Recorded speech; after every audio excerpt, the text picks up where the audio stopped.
Hello, thank you all for joining us. I'm Rick Harnish. I'm the Executive Director of the High Speed Rail Alliance. We really appreciate your interest in getting great trains across the country. For those who don't know us, we're a member-supported nonprofit working to help people like you understand what high-speed rail is, what regional rail is, the steps that are needed to make it happen and make it a reality in the US, and what you can do to help explain this to your legislators about what they can do in order to make it happen. So high speed and regional rail is a part of a much bigger issue, which is a series of policies, beginning with things as pedestrian or not pedestrian, anti-pedestrian, as parking minimums, and going up to designing highways to be fast first. Then we'll figure out how to save the driver if he makes a mistake. And oh, there's people on the street. We didn't know that. We're very excited to have Beth Osborne with Transportation for America with us. And Chris Ott, if you can introduce her real quick, we'll get started. Will do. Thank you all for being here. Thank you, Beth. Beth Osborne is the Director of Transportation for America. She worked previously at the U.S. Department of Transportation, where she served as the Acting Assistant Secretary for Transportation Policy and the Deputy Assistant Secretary for Transportation Policy beginning in 2009. At DOT, Beth managed the Tiger Discretionary Grant Program, the Secretary's Livability Initiative, the development of the administration's Surface Transportation Authorization Proposal, and the implementation of MAP 21, the Moving Ahead for Progress in the 21st Century Act, which President Obama signed in 2012. Before joining the US DOT, Beth worked for Senator Tom Carper of Delaware as an advisor for transportation, trade, and labor policy, as the policy director for Smart Growth America, and as legislative director for environmental policy at the Southern Governors Association. She started her career in Washington, D.C. in the House of Representatives, working as a legislative assistant for Representative Ron Klink from Pennsylvania and as legislative director for Representative Brian Baird of Washington State. For everyone in our audience, thank you again for being here today. If you have a comment, you can put that in the chat. Please also feel free to share where you're joining us from today if you'd like. And if you have a question, it helps to keep those separate. So please use Zoom's Q&A feature for questions. We'll get to as many of those as we can after Rick and Beth have a discussion. And with that, Rick and Beth, please take it away. Excellent. Thank you, Beth, so much for joining us. I really appreciate you taking the time. As I mentioned to you real quick, I was in DC yesterday and we had a storm that shut our hair down for 3 or 4 hours. So I had a really rough start this morning. So I'm not sure, do you have prepared remarks, or are we just starting with a discussion? So I apologize. No, let's go ahead and start with the discussion. I do Okay. have some slides as we talk. It might be useful to pull some of them up because some things are easier understood when you see them visually. But otherwise, yeah, let's just have a conversation. Excellent. Thank you for your flexibility. The first thing I want to clarify is, what is the mission of Tea for America? And I have a question about that. But first, what is the mission? Yeah, thank you for that. So Transportation for America is a national nonprofit, and our goal is a transportation system that connects people to jobs and essential services, no matter how they travel, no matter their financial means or their physical abilities. Transportation for America does our work by doing direct technical assistance with practitioners and leaders. We do research and analysis of what is and more often is not working in the transportation sphere. And we develop policies for change and we advocate for them. The last thing I will say, which is a little newsy, is Transportation for America is the transportation arm of a larger organization called Smart Growth America. And I have recently been recruited into the interim CEO position at Smart Growth America. And therefore, while I still oversee Transportation for America, I also oversee all of our housing and land use work as well. So Smart Growth America tries to integrate all the built environment to make communities that are healthy, prosperous, and resilient. Transportation is a huge part of what doesn't work in that, but the whole built environment includes, housing and economic development and water infrastructure and all kinds of things. Excellent. And I'm really happy that there's three groups, right? So there's a third in there, Smart Growth America, T for, oh, T for there's a third America. one, right? We have a bunch of projects. One is Transportation for America. Okay. One is the Complete Streets Coalition. We also have an organization of smart growth developers called Locus. And these are people that, specialize in building that traditional walkable community, those beautiful main streets in rural America that used to be the standard and now is illegal to build in most of the country. Excellent. So they all interrelate. So Yes, high-speed you rail can be a can't catalyst have a for building. beautiful main street without mixes of housing and businesses and retail and restaurants. You can't have that beautiful main street without a walkable, wonderful roadway. And you can't have that beautiful main street if it's only accessible to the wealthy, as if it's Disneyland instead of a real community. Right. And there's a lot of folks that talk about how people love to go to Disneyland and then they can't figure out how to make it real in their communities. That's right. Well, it's because it's illegal. So because it's illegal. yeah. No, it's really interesting. If you look at the market, the market, those people who are trying to attract people to travel across the country, they wouldn't build Main Street USA with setbacks and parking lots. No one would travel to that. That's only something that a government controlled area could afford to do, is to not allow the market to respond to what people want. So as a result, those few places that exist are the most expensive. And you don't have price inflation when there's no demand. You have price inflation when the demand is higher than the supply. Yes. But one point that Strong Towns focuses on is the financial Yes. situation. And I know you come from New Orleans, and yes, I recently visited New Orleans, and there was a pothole in an intersection that had been there so long that they put a garden in. In my neighborhood, which is, if you're in the French Quarter and you're looking across the river, that's the neighborhood I grew up in. It's called Algiers, and we have a pothole close to my parents' home that at Christmas time people put a Christmas tree in it. And this is an interesting point that actually plays into the interrelationship of all these different parts of the built environment. One of the reasons New Orleans roads are so bad is because the sewage system hasn't been maintained. So it leaks and causes the road to buckle. So you can do everything right on the transportation side and it doesn't matter because we're not doing things right on the sewage system level. And that shows that you don't get great places by just tackling things in little silos.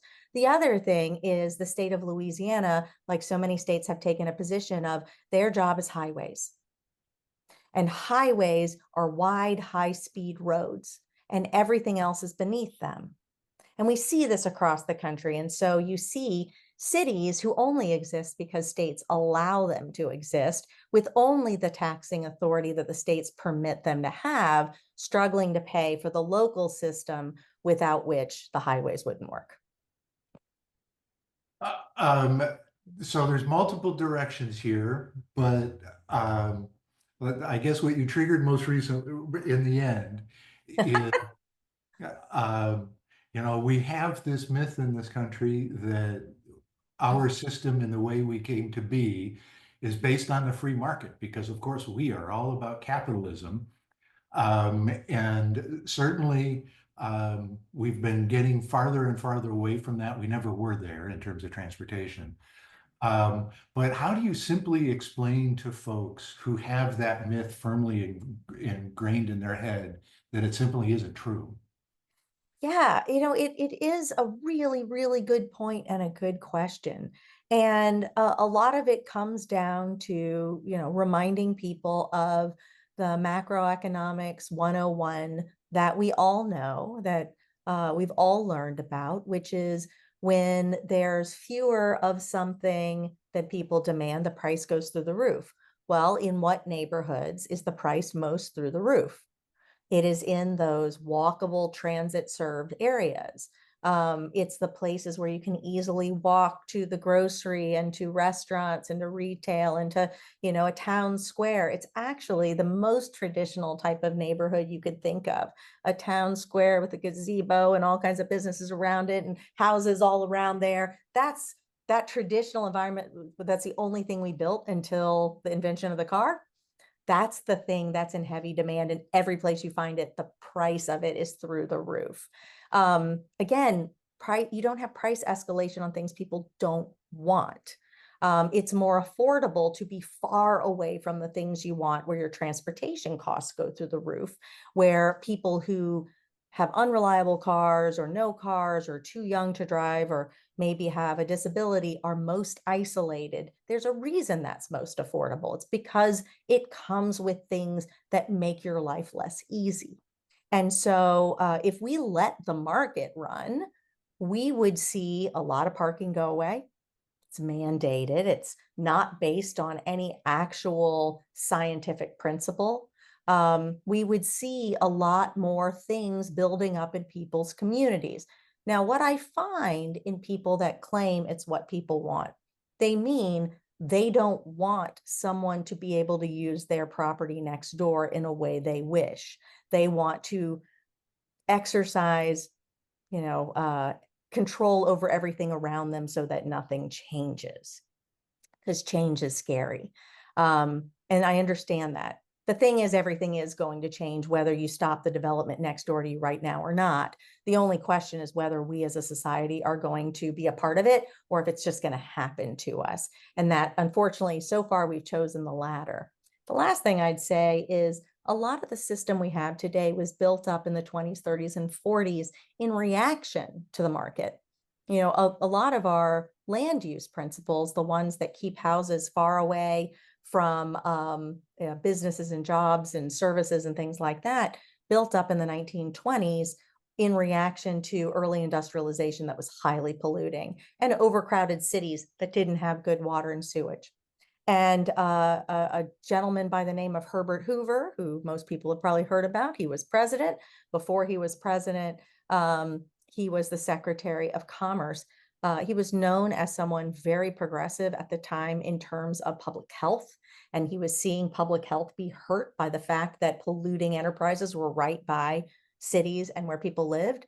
And so the federal government created a model approach to government control over development that forced different kinds of development to be stratified. And then they forced it out onto the states, who then forced it out onto the locals.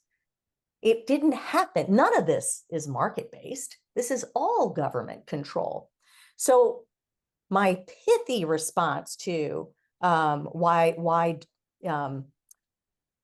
why people might respond or might believe that this is a market system, I'm all for a market system. Let's give it a try someday. I do love that the Libertarian Cato Institute is dedicated to continuing the existing communist system. Yes, it is central planning. That's what we have right now. And anyone who tries to deviate from central planning is called a central planner. And so what I've learned is a lot of times the charges of the opposition is actually a confession. Absolutely. I've seen that in multiple cases.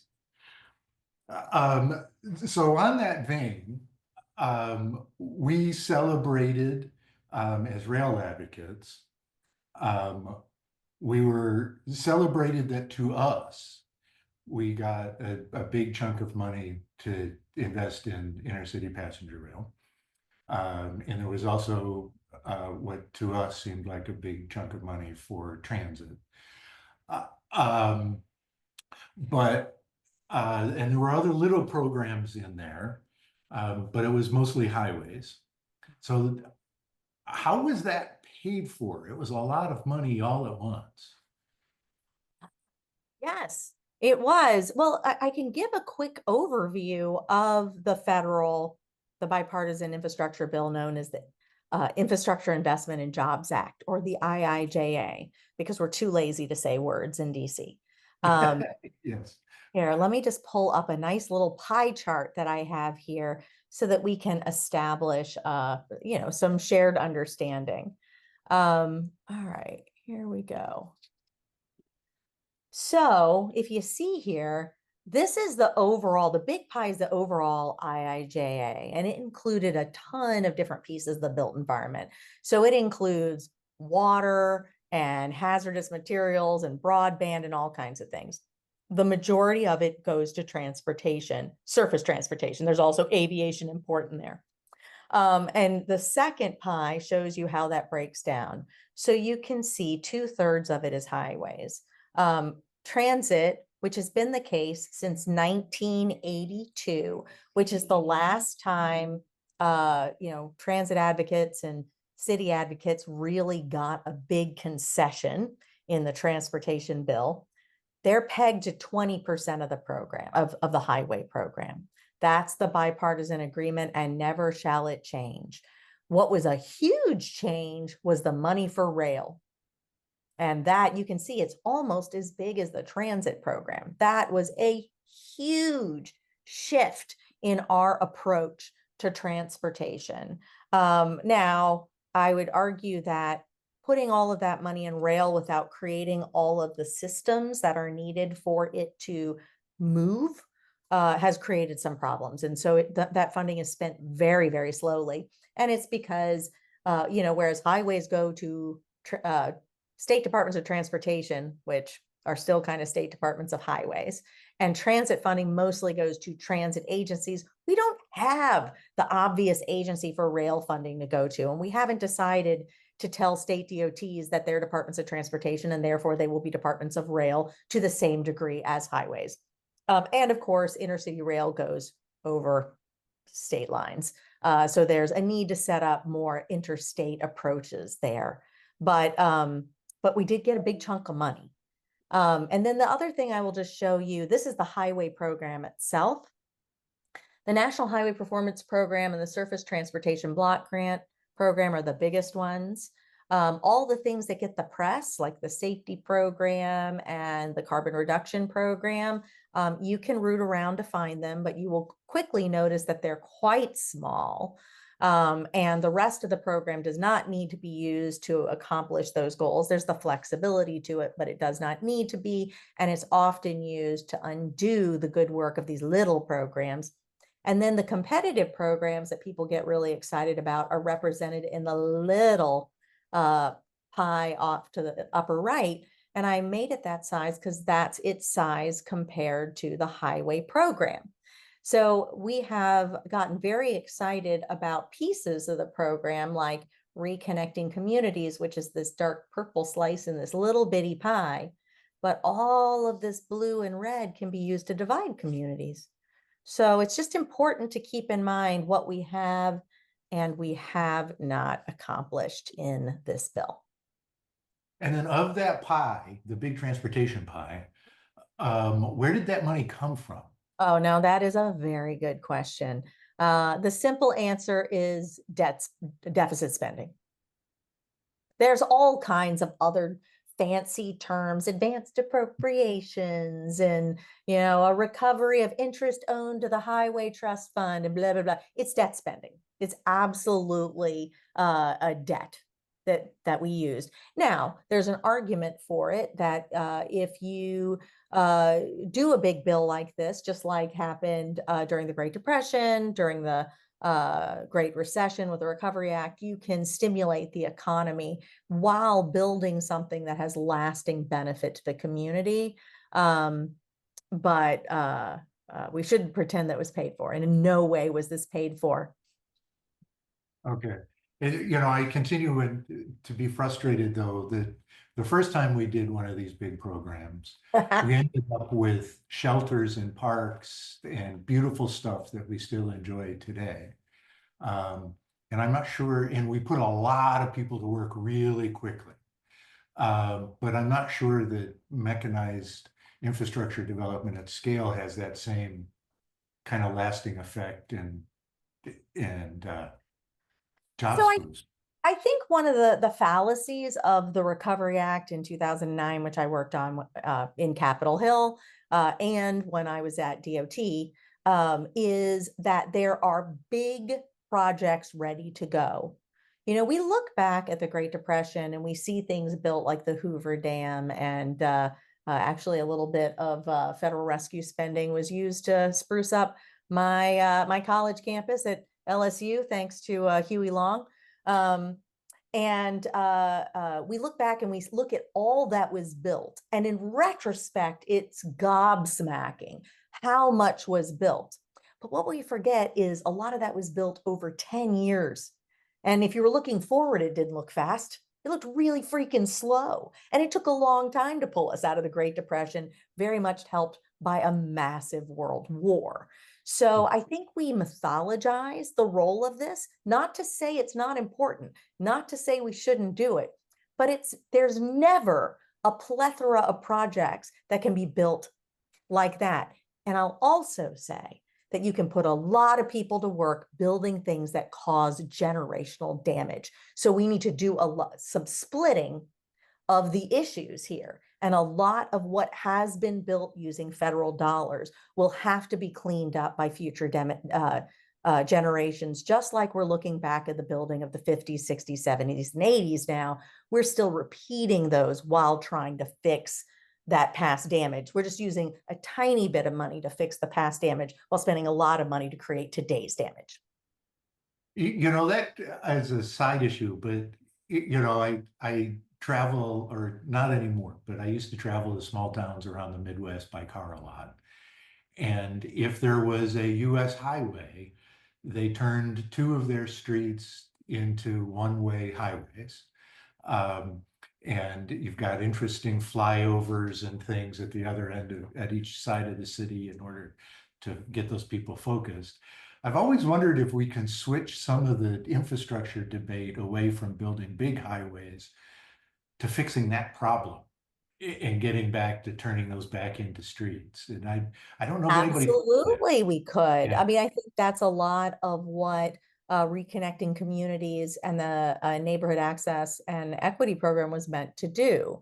But what our tradition is in this country, both at the state and the federal level, is to say, well, we're not going to stop doing what we're doing. That's the agreement. Like, let's keep doing this stuff. And here's some pennies to fix it. And that's what we did in this bill. We created some programs to do some fixes, but we didn't say, but stop causing the bleeding. And that's where I think our courage runs out in this country a lot of the time. And I have to turn our attention on my own community. We're often so afraid to lose what we have that we're never willing to say, I'm going to walk away from a program doing damage because at least I'm getting my piece. Well, so the courage is an issue, and that's an important word because I've been struggling to figure out how to explain to folks that I deal with. We've got to have the courage to think bigger. I think we also have to have the courage to say, I'd rather nothing than a program that ruins neighborhoods and lives. And right now, we're not willing to say that. We're saying, go ruin the neighborhoods and lives, but give me my slice. And that is a level of gambling we're not willing to do. I can tell you, though, that as a former Hill staffer and a person who's been in the political world for a long time, the people I'm least worried about pleasing are the ones who are so desperate to have what they want that they'll never cause any problem, no matter what I give them. And they will get what they get and they won't get upset. I missed that. I say that again. So if you're so desperate to keep your transit piece or your bike ped piece or your rail piece that, you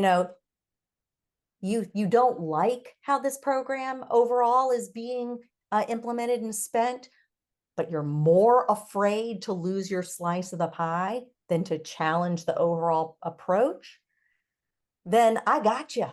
I got you. And not only can I count on you to support this bill and give me cover if I give you only what you've gotten, I've got you if I give you less. So that's what you're going to get. Okay, so we're heading in there. So in the inner city rail issue area, um, there's a challenge that I've recognized over time, which started with when I started in 2004. I said, our movement is really depressed. We're not moving, and there's nothing in the process. So I said, what could the state do in 1 year if it chose to do it? And we focused on adding 2 trains a day between Chicago and St. Louis. Um, it morphed after a year of a campaign at it. It morphed into adding, actually, essentially doubling everything that the state paid for in Amtrak service. And we got that in 2006 in the spring, and the train started running in 2006 in the fall. So it seems like the lesson there is think in small steps. The problem is we lucked out, and the railroads didn't think we would be successful. And so they did not mount a campaign to fight us. And then they were in a political bind when we won. So now we've got this thing of we continuously are looking to let's do that small step. Yep. But it's going to take 15 years. And so how do we get, you talked about the Reconnecting Communities piece. How do we get the folks to think, no, we're going to make the big, bold ask and fight? So there's a positive answer and a little bit more of a negative answer. The positive answer is we have to get ourselves away from the universe of yes and. Yes, you can do your damage, and I can have my funding to be able to do these things. Yes, I can add an extra train a day, but people might die trying to get to the train if they don't drive there. We got to get out of that.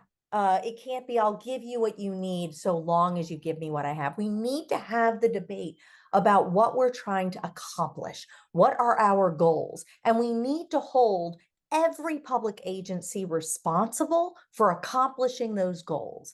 And those goals, if set right, means that you automatically seek to create more service. We need to come to agreement about what we're trying to do here.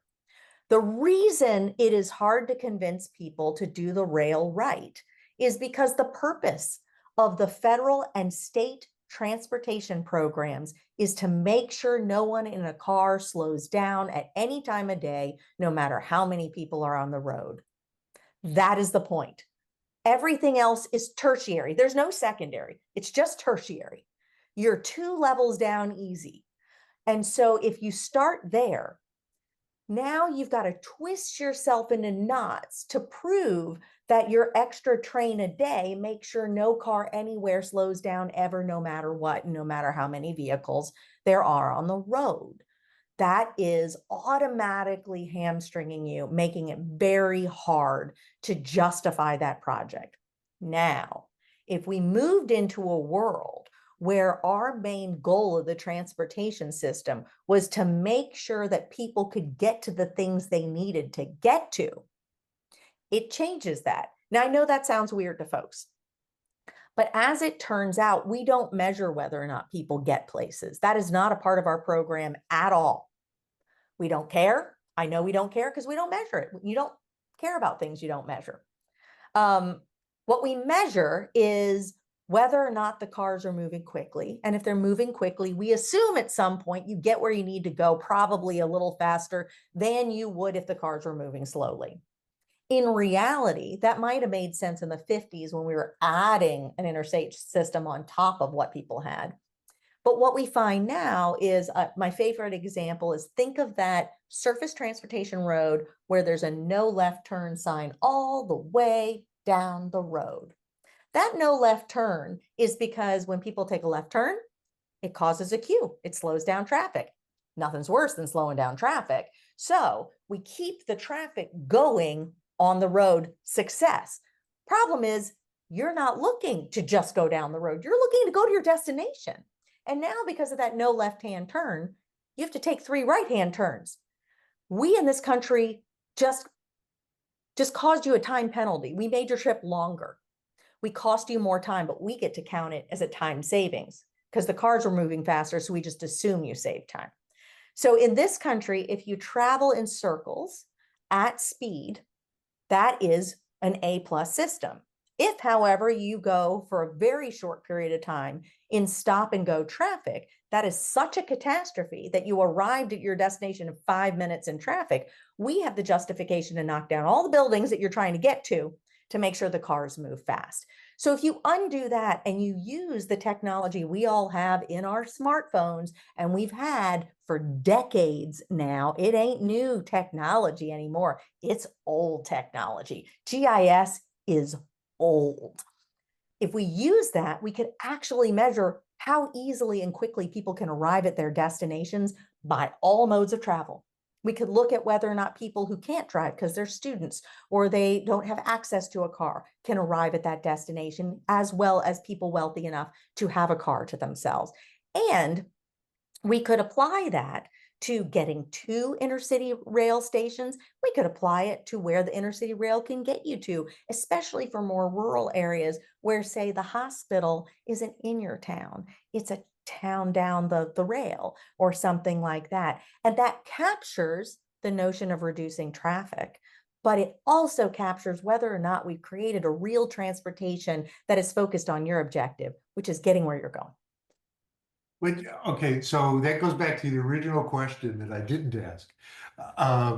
So you had said your mission is to connect people to get jobs and essential services, no matter how they travel, no matter how much money they make, and no matter their physical abilities. Yes, great. Okay. So I've been struggling with rail service was focused for many, many years, and at least the commuter agencies are talking about changing it, but not sure how to pay for doing it. But it was focused on downtown, so getting you to work, right? Now, your mission expands it to essential services, but people travel for a lot of other reasons too.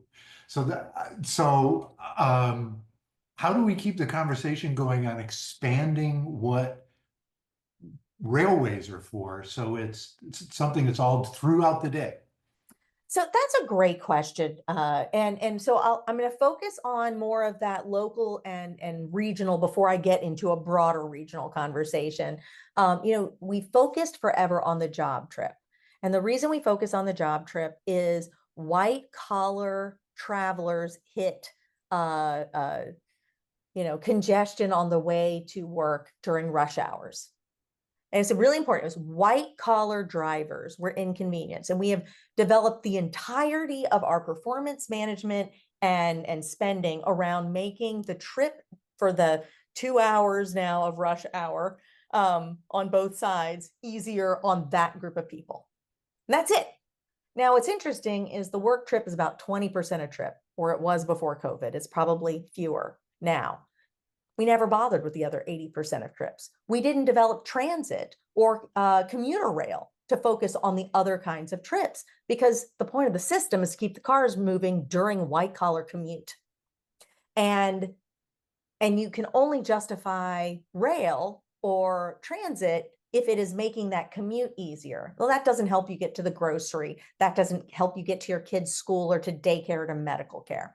So, and we find in the roadway system, if it's not a congested trip, there's no goal in making that simple, clear, direct, easy, nothing. So that's why that way of looking at things is important. Finally, when we take people's tax dollars, we should be concerned about 100% of their trips, not just 80% of their trips. Now, when you get to leaving your community and the reasons you might travel outside of your community, it gets more complicated. And you're now looking at a whole bunch of different needs, but we should state them and develop ways to determine whether or not we're meeting those goals.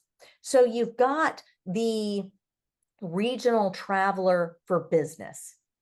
And if you provide good rail, they can opt for that trip over air travel. That's a very different kind of travel measured very differently from metro travel. But in mega urban areas like the Northeast and in Chicagoland and places like that, that might be a really important form of travel and measurement. Then you've got the rural travelers who are trying to get out of their town to the big city, the next regional hub, the place where their services are. That's again why I go to those services. We find that rural travel has been very negatively impacted by our approach to transportation. And a lot of it is because transportation has been a consolation prize to those who have lost all their economic development. We're not going to subsidize that hospital staying close to you or doctors being there, but you can drive 100 miles per hour to get to the doctor that's now 100 miles away. That's not making up for it, but it's kind of our consolation prize. And I think we need to recognize that in rural areas, like every place else, everyone has a transportation budget. It don't just mean dollars, I mean time. And if you have to spend more time to make the same trip because the trip has gotten longer, you're going to travel to fewer things. So we see this in rural areas. They're giving up discretionary trips.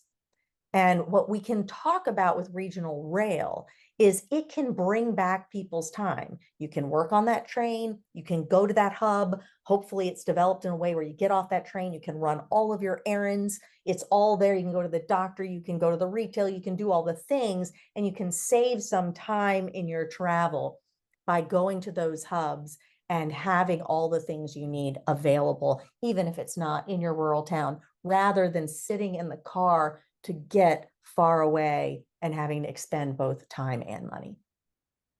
So we have a couple of opportunities to be engaged in a discussion about something different. We've got the Biden administration was trying very hard to set up a structure for infrastructure for actually doing intercity passenger rail projects. We're not sure what the impact of that has been. Congress right now is working on reconciliation, which is basically they're trying to figure out how to cut this year's budget. And then they're also working on 2026 budget and the next reauthorization. So, Yes. A lot. It's a lot. And we're in a very different, in my view, we're in a very different form of government than we were 3 months ago. So how do we engage in the conversation of not being worried about what's going away, understanding what the risks are, but also finding the opportunities to have a very different discussion?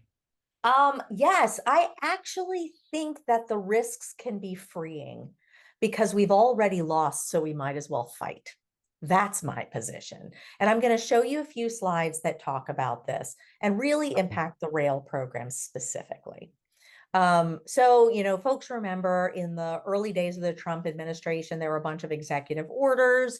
There were some fits and starts where executive orders came out, no one understood them, everybody freaked out. There was an attempt to clarify them, people still freaked out. There was legal cases, there were pauses to all federal disbursement, people freaked out, that went away. We have settled into a place where there is a desire by USDOT to dig deep into every single grant. But there's also been a loss of staff, and so they no longer have the capacity to dig into every grant. So we're seeing decision-making slow down, and we're seeing additions to grant agreements that say this jurisdiction will collaborate with ICE, there will be no DEI strategies associated or supported by these organizations, those sorts of things. We hear that not only might grants be slowed down or canceled if Congress doesn't do what the administration might, we're also hearing from the administration that they might go after projects that are already obligated, which means all of the permits are done. They're ready to be built, or they're in the process of being built, and take that back. So there's a lot of threats to the stability of this program. This 5-year program that is built for 5 years in order to give us the security and the stability to do big things, to build intercity rail, to really invest in projects that take a long time. That's a myth. Anything's open for this administration to mess with at any time, according to them, and you will have to sue to stop it. The second big risk is the funding. Now, there's the funding fight this year, which is so far above the issue of transportation. It's almost hard to see how transportation is affected, but we will be, because we're the effect. We're not the cause. The cause is looking to maintain the tax cuts passed in the first Trump administration, which is very expensive, and to make some other changes, and things like Medicaid and transportation funding. That's just to make that work. We're going to have to see what happens. I think there's going to be a lot of opportunity to fight in the Senate. The House is a muddle right now. But I think we also have a long-term funding issue, and I want to show you some slides about that, because I think this is also really important for folks to understand. So in what we know is the Highway Trust Fund, we have seen that these are the big spikes in funding, the dotted lines that went above what we're bringing in terms of dedicated revenues, which is that blue line, which has been quite flat since the really since the 90s, but it's because the gas tax has been frozen. And if the expenditures are going to grow the way they have been, they're going to get much, much, much bigger than we see in terms of funding. Now, what does that mean for us? And I'm actually going to jump past these next 2 slides. This is what I think we need to understand politically. So we're supposed to reauthorize the current bill in 2026. I don't see it happening. I think it gets delayed at least a year, possibly 2 to 3, possibly goes to short-term fixes or appropriations, because we can't come up with that funding shortfall, which is huge, because no one wants to raise taxes on anything but EVs, but they're too small part of the market, and no one wants to cut anything, and no one wants to add debt. So this is the political showdown we're facing. In 2028, if there is no downturn in the economy, we are looking at $44.2 billion in gas tax revenues. And this isn't just gas tax. This is gas tax, tire taxes, diesel taxes, that sort of thing. And a highway formula program alone of $64 billion. And look at all the other stuff we care about off to the side. This is how a lot of the folks on Capitol Hill are going to view us, and we can't let them. And what they're going to want to do is toss us all off the train and still get a bipartisan package. And so we should be anticipating that. Now, you notice that's still not enough to get it done. But I think they feel like that delta is an easier delta to deal with than the whole thing. And so I think it's time for us to be very aggressive and make clear that that is a very bad path for them, by saying we'd be happy to take down this whole program if you're going to do that. So I'm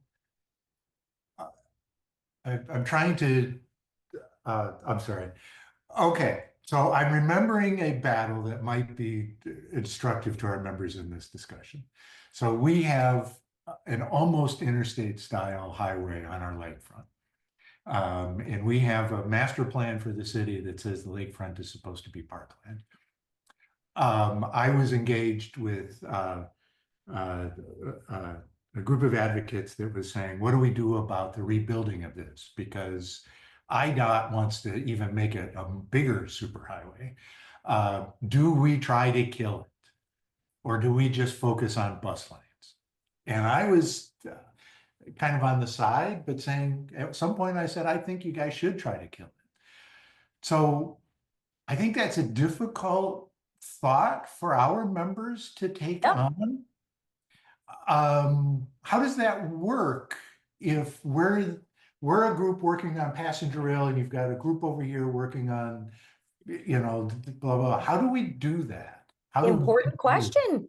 Yeah. Super important question. The fact of the matter is, if we don't all band together, we won't be big enough. On the other hand, if the politics of Capitol Hill starts tossing us all off the bus, it's a lot easier to take things down by being a group unwilling to give protection than it is to build something and come up with massive funding in a time of possibly a downturn economy and a budgetary crisis. So I see an opportunity for us to work together. But the other thing is we need to learn the lessons from across the country. You give a great example. There's a great example out of Atlanta where there was a big bill or a big ballot initiative for highways and transit, and everyone said you could not possibly get transit funded without all the highway projects, and the whole thing went down to a catastrophic loss. And then they passed a transit-only initiative the next year. I have seen that play out repeatedly where people say we will never pass a ballot initiative or funding for transit here without highways. The whole thing fails, and then they do transit only. We just never learn because even the rail and transit advocates someplace down deep believe that it's a hard sell, it's not popular, and it can't be done. And we've got to stop thinking that, because when push has come to shove, when we have stopped supporting the effort to build the things that, they've been building for years, promising results that it would never come to be, it fails. And when we bring forward the things that are in short supply and high demand, they tend to pass. And I will add, the reason that California has by far, as Chuck Maroon would say, the cleanest shirt in the dirty laundry, but they're the only state with a really aggressive railway program that should be much more better funded. It was because the highway guys needed the transit folks in order to get a big bond passed in 1990, right? So, and there's another example from California where a key piece of the Southwest High-Speed Rail Network, the High Desert Corridor, started as a highway project where they added rail to it to make it more attractive to build the highway. And they decided not to do the highway, but they're continuing to move forward with the rail project. So California is a great example of yes, and they've got some of the greatest successes and some of the greatest failures. They continue to expand highways into Black and brown neighborhoods. They continue to expand highways while claiming they don't have enough money for bike ped and for transit. They do invest in transit, they do invest in rail, but then they also do invest in some awful highway projects. So, I think California is the perfect example of I'll do really bad and I'll do really good at the same time. Some of the states that are doing some really good things would probably surprise people. They're often smaller population rural states. And some of the bigger states, the North Carolinas, I don't think Texas would surprise folks, and Florida, but Pennsylvania, they're all kind of making a mess of things. yeah, yes, Texas continues to drive me nuts that they have a sales tax to expand highways through major cities. It's just, yeah. it's insane. But you said there are some states where we'd be surprised. Yeah, we did a analysis of the IIJA spending, and we looked at whose investments are likely to increase emissions and who's likely to decrease emissions. And the decrease comes mostly from the rural Midwest. Okay, that's Yeah. interesting. North Dakota, South Dakota, Montana, those sorts of states. So I'm not sure how to clarify the question, but I want to dig further into what do we need to do in the next couple of months, as these fights continue with part of the challenge is there's so many things going on. How do you pick, right? Yeah, So we what just do we need to do? make a clear statement of what we're looking for. And And we need to talk about what we want as a bundle and not as a menu for folks to pick. And we need to stand tight and stand pat on what we want. So our position is we want to see the overall transportation program focus on fixing what we have before building new stuff, fix it first. We want to focus on safety over speed, which frankly means slowing down a ton of roadways, and investing in the rest. So that is investing in all the things we failed to invest in over the last 70 years while we've been building out an interstate. It's time to have an interstate style approach to building out the transit and the rail to be world class. And do it in a way where we don't make the same mistakes of the roadways. We do a fix it first there too. As we're building out, we create a system that can maintain what we build as we build it out. And we have a whole suite of proposals on how that's done. And we are taking the position that we would rather have no program than a transform program, because I'm tired. This is my 6th reauthorization, and asking for little fixes has failed 5 times, and over 25 years. I can't be fooled again. I can be fooled 5 times. I remember being really excited about iced tea. We're getting in a new direction finally. And we spent $1.5 trillion since then to have the least safe roads in the industrialized world, to have more emissions than ever before, to have a terrible, terrible congestion. Of the 100 largest cities in the country, every last one of us has had increased congestion, no matter how many highways have been built, including areas losing population. We have more congestion in places with fewer people and more roadway capacity. This program is an utter failure. So I'm not sure you've dug in this far, but one of the challenges I see in railway development, there's 2 interrelated. One is if it comes out of the transit fund, which, as we discussed earlier, is focused on journey to work, but should be much bigger. It comes out of one federal agency and one set of committees. If it's for long distance, it comes out of a different area, and if it's state supported, it comes out of a different area. Yep. And that is totally failed, right? The closest we've got to getting something that's better is the Northeast Corridor, though that has failed as well. But here in Chicago, state-supported network planning and development doesn't work. So have you guys done any thought into how we deal with the interstate nature of intercity rail? Well, one of the reasons there is a whole portion of the law that includes inner city or interstate compacts is because we saw that problem. And we also saw the problem of some states just not seeing this in their purview and needing to be pushed along. And we work very closely with the Southern Rail Commission. I saw someone in the chat mentioning the 2016 demonstration train from New Orleans across the Gulf Coast. And all of that are in a relationship with Southern Rail Commission has been around bringing back Gulf Coast Rail. And to bring back Gulf Coast Rail, we had to create a program out of nothing. So we did. All of this program you see is because we have identified those problems and we have proposed policy solutions. And so some of them are attempts to move things forward. We need to see the rest of the interstate commissions get formed, be strengthened so they can really lead these efforts. But we're going to need a strong hand from states. And any attempt to get around the states is going to fail. There's only one sub-institution that is recognized in the Constitution of the United States of America. It is the states. And every time we try to do regional governance or only local governance, it doesn't work for these sorts of things because that is not a part of our national system. So I love the regional commissions, and I think we need to make sure they are strengthened and really able over the long run to lead interstate planning. But we're also going to have to bring the states and hold them responsible for producing good rail. Which states? Oh, so I think to summarize what you just said, one of the things we need to do is really push our state leaders to create a railway program for the state. And today, California and Virginia, North Carolina in Connecticut, I'm not North Carolina, New Jersey and Connecticut are the only ones that really have state programs that are of any size. So this is, in part, we've got to focus on the states.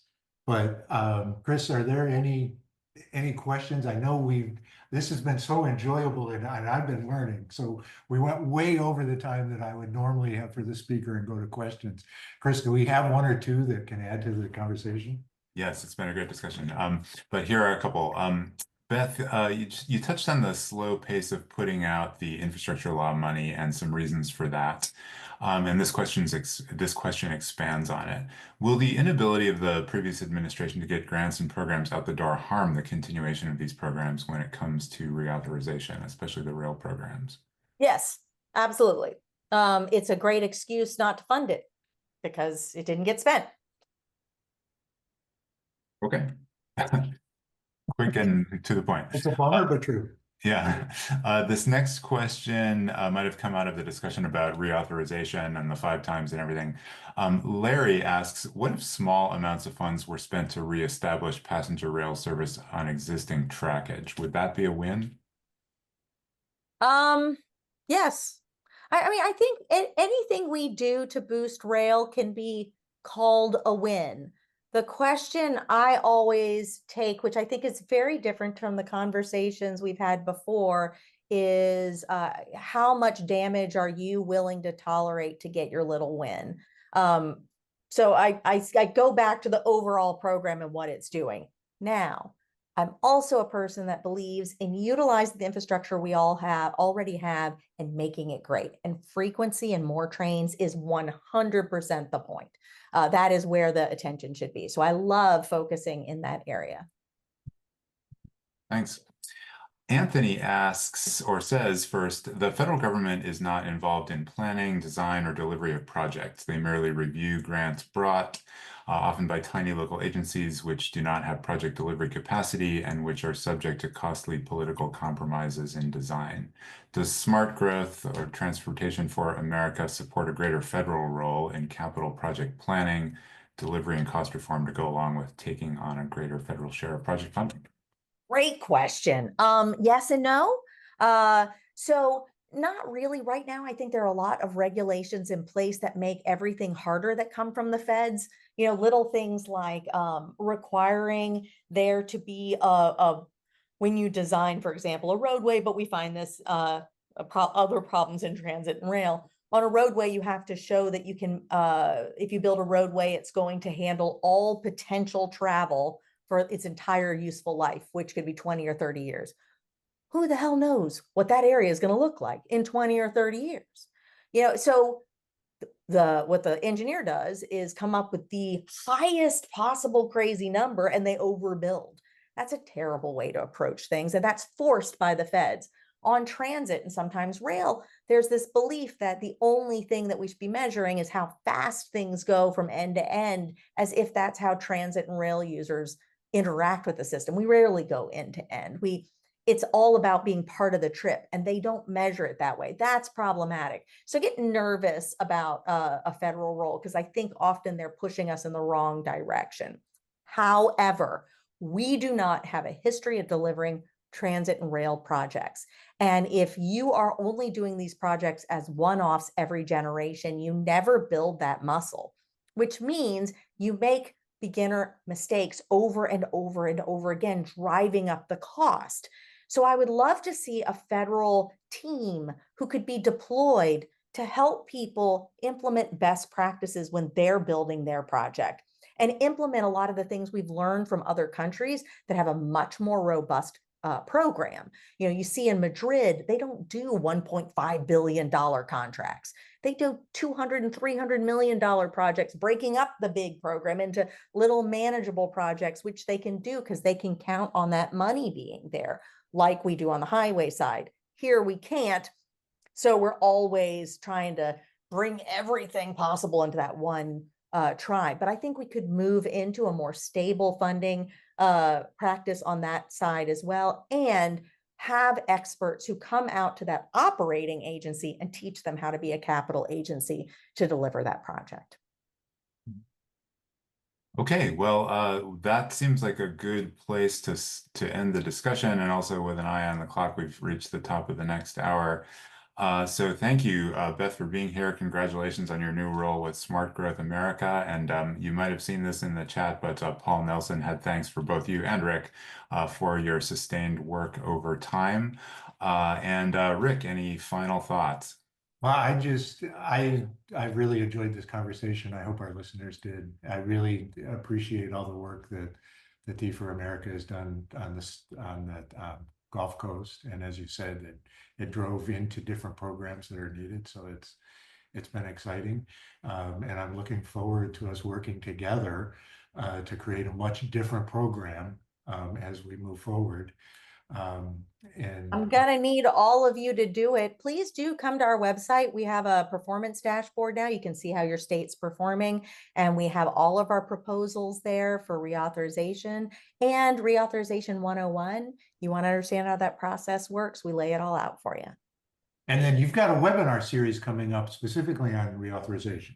I do. So you understand the timing and how to interact with folks most effectively. So yeah, stay in touch, everybody. Excellent. Thank you again. And thank you to those who have joined us, and thanks to our members. These are very interesting times, and interesting times is when you can make change happen. So thank you Right. for being engaged, and let's work together. So we will ride again. Thanks. Thanks, everyone.